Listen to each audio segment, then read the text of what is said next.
fayraska corona iyo cudurka ka dhasha ee COVID-19 wuxuu ku dhacay dad ka badan 1 milyan oo qof oo ku kala nool qaaradaha adduunka. haddana Soomaaliya ayuu soo gaaray. fadlan iska ilaali qoyskaaga oo ka ilaali bulshadaada.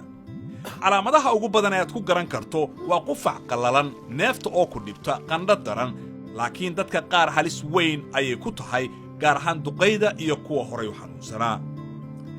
fayraska waxaa badanaa si fudud la isugu kala gudbiyaa dhibcaha ka soo baxa marka qofka cudurka qaba uu hadlo, qufaco ama hindhiso. dhibcahaasi waxay afka ama sanka ka geli karaan dadka meeshaasi ka agdhow, sidaasina waxa ay ku qaadi karaan cudurka. sidoo kale fayraskan wuxuu dul degaa walxaha nagu hareeraysan ee aan nolosha u adeegsanno, kadibna gacmaheennu waxay taabtaan meelahaasi oo ay si fudud uga soo qaadi karaan fayraska.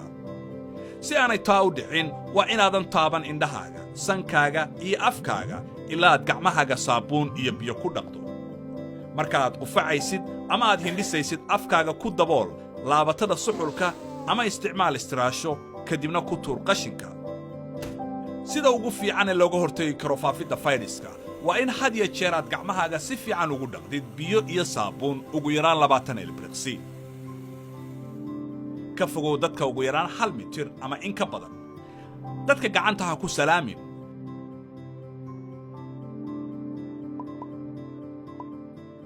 ha tagin goobaha dadka badan sida maqaayadaha shaaha, shaleemooyinka,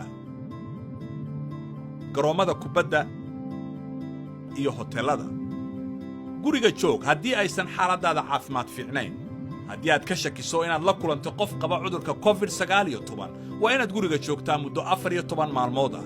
sidoo kale kuwa guriga kugula nool waa inay kula joogaan si aanay fayraska ugu faafin bulshada dhexdeeda.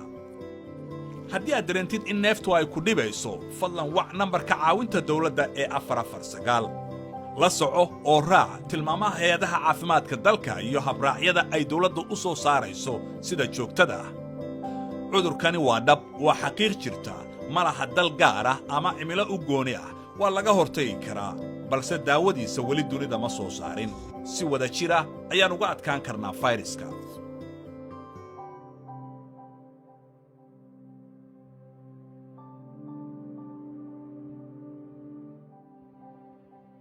fariintan waxaa idin soo gudbinaysaa dawladda Soomaaliya